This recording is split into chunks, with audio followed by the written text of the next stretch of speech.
सभी को मेरा नमस्कार। आप सब कैसे हैं? आशा करता हूँ आप सब स्वस्थ होंगे और अपने अध्ययन में दिन रात अच्छे से लग रहे होंगे। आप सभी का आपके अपने चैनल अपेक्स एकेडमी में बहुत बहुत स्वागत है, अभिनंदन है। प्रिय विद्यार्थियों, पिछले वीडियो में हमने BSc के पॉलिटिकल साइंस के पेपर को सॉल्व करने का प्रयास किया था। आशा करता हूँ काफ़ी अच्छा आपको वीडियो लगा होगा। आपके सजेशंस अगर कोई है तो आप मुझे मैसेज करके या किसी भी रूप में जो है बताइए। देखते हैं आगे हम।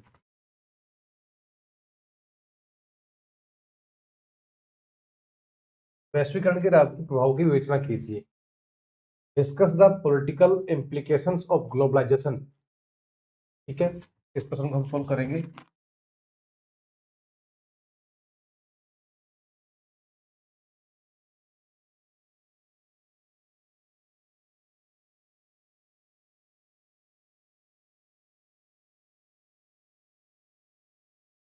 देखिए,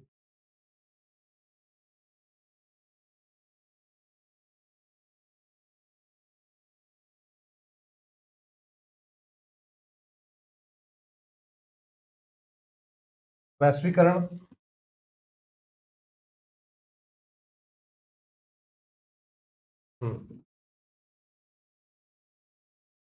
वैश्वीकरण के राजनीतिक प्रभाव की विवेचना क्या है?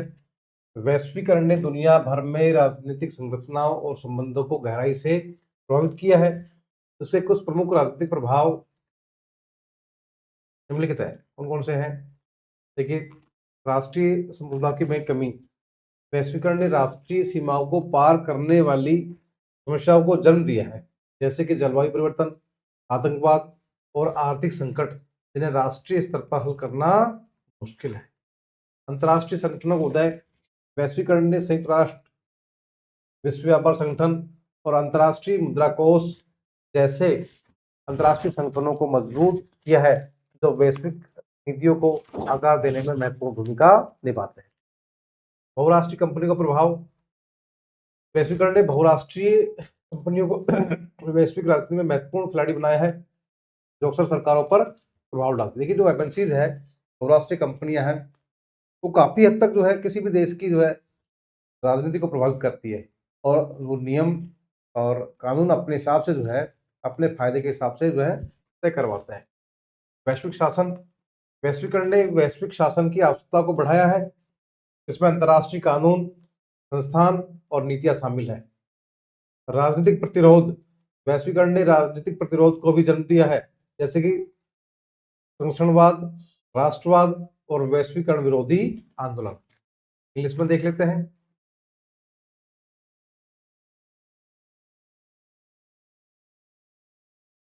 हाँ, the political impacts of globalisation have been profound, बहुत ही अधिक है। रिशेपिंग ग्लोबल गवर्नेंस, जो वैश्विक सरकार के जो है आकार को देने में जो है काफी इनकी जो है भूमिका है। स्टेट सोवरेनिटी, जो राज्य की संप्रभुता है, उसको प्रभावित करते हैं। एंड इंटरनेशनल रिलेशन, और अंतर्राष्ट्रीय संबंधों को प्रभावित करते हैं। इसके प्रमुख प्रभाव क्या है? इरोजन ऑफ नेशनल सोवरेनिटी, जो राष्ट्रीय एकता है उसका जो है उसमें कुछ कमी महसूस की जाती है। Globalisation has led to increased interdependence, challenging traditional notions of state sovereignty. कह रहा है वैश्वीकरण ने has to increase independence. Interdependence क्या है? दूसरों पर डिपेंड, यानी कि जो है होने का जो है एक तरह से अंतर्राष्ट्रीय जो एमएनसीज है उन पर डिपेंडेंसी बढ़ रही है। Challenging traditional notions of state sovereignty, और स्टेट सॉवरेनिटी को थोड़े बहुत जो है चुनौती का सामना करना पड़ रहा है। Rise of international institutions, institutions like the WTO, IMF and UN play a crucial role in shaping global policies. देखिए, WTO, IMF और UN क्या कर रहे हैं? इनकी बहुत अधिक भागीदारी जो है बढ़ गई है जब से जो है ग्लोबलाइजेशन जो है शुरू हुआ है। इन्फ्लुएंस ऑफ मल्टीनेशनल कॉरपोरेशंस क्या है? का प्रभाव दिख रहा है।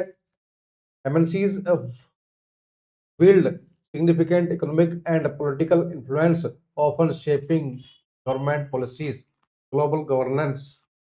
Globalization has necessitated global governance mechanisms, including international laws and norms. Political backlash. Globalization has sparked resistance, including protectionism, nationalism, and anti-globalization movements. देखिए नेक्स्ट क्या है। भारत में वैश्वीकरण का प्रतिरोध किन आधारों पर हो रहा है, विवेचना कीजिए। देखिए ग्लोबलाइजेशन, वैश्वीकरण यानी कि भारत के बाजार जो है अंतर्राष्ट्रीय कंपनियों के लिए है खुल रहे हैं, विस्तारीकरण हो रहा है, तो उसका कुछ विरोध भी हो रहा है। तो वो विरोध क्यों है और किस कारण से है, देखते हैं। भारत में वैश्वीकरण का प्रतिरोध कई आधारों पर हो रहा है, जिनमें से कुछ प्रमुख कारण ये है। आर्थिक असमानता। वैश्वीकरण के कारण आर्थिक असमानता बढ़ रही है, जिससे गरीब और गरीब होते जा रहे हैं और अमीर अमीर होते जा रहे हैं। ठीक है, बेरोजगारी बढ़ रही है, बेरोजगारी के कारण कई उद्योगों में बेरोजगारी बढ़ रही है, खासकर छोटे और मध्यम उद्योगों में ना। जो बड़ी कंपनी आ रही है, अंतर्राष्ट्रीय कंपनी आ रही है, तो क्या हो रहा है, मध्यम और छोटे जो उद्योग है वो क्या हो रहे हैं, वो हाईजैक किया जा रहा है, उनको जो है खत्म किया जा रहा है, बेरोजगारी बढ़ रही है। सांस्कृतिक प्रभाव। वैश्वीकरण के कारण पश्चिमी संस्कृति का प्रभाव बढ़ रहा है, जैसे भारतीय संस्कृति पर खतरा पैदा हो रहा है, इसलिए भी विरोध हो रहा है इसका। पर्यावरण प्रदूषण। वैश्वीकरण के कारण उद्योगों में वृद्धि हो रही है, जिससे पर्यावरण जो है काफी अधिक प्रदूषण जो है बढ़ रहा है। राजनीतिक प्रभाव। वैश्वीकरण के कारण बहुराष्ट्रीय कंपनियों का प्रभाव बढ़ रहा है, जिससे सरकारों की शक्ति कम हो रही है। Resistance to globalization in India stems from various concerns. Economic. Hello.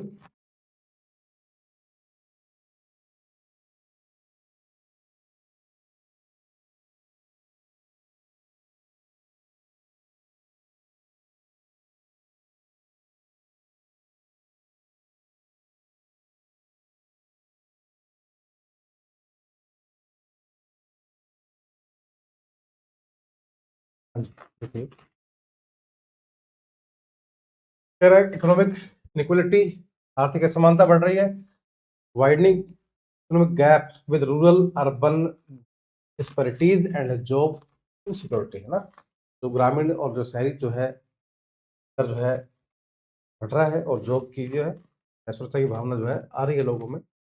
Job losses. Competition from MNCs has displaced workers in traditional sector. जो ट्रेडिशनल पारंपरिक जो है कार्य कर रहे थे, उनके जो है जॉब जो है उनकी जा रही है। Cultural impact. Fear of western cultural dominance threatens local traditions. और जो हमारी संस्कृति उस पर प्रभाव पड़ रहा है। एनवायरमेंटल कंसर्न्स भी जो है, पर्यावरण प्रदूषण भी से बढ़ रहा है, और पॉलिटिकल इन्फ्लुएंस यानी कि एमएनसी जो क्या कर रही है, सरकारों को प्रभावित कर रही है। नेक्स्ट देख लेते हैं।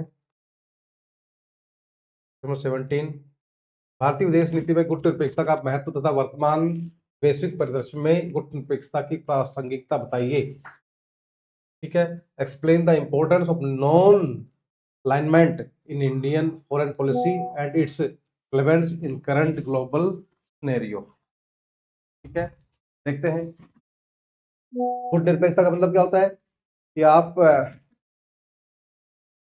सिटिंग ऑन द फेंस है, बीच में बैठना ना किसी भी ग्रुप में, चाहे वो सैनिक ग्रुप हो, सैनिक जो है कोई संस्था हो, संगठन हो, और ना ही जो है किसी पॉलिटिकल राजनीतिक जो है संगठन में शामिल होना।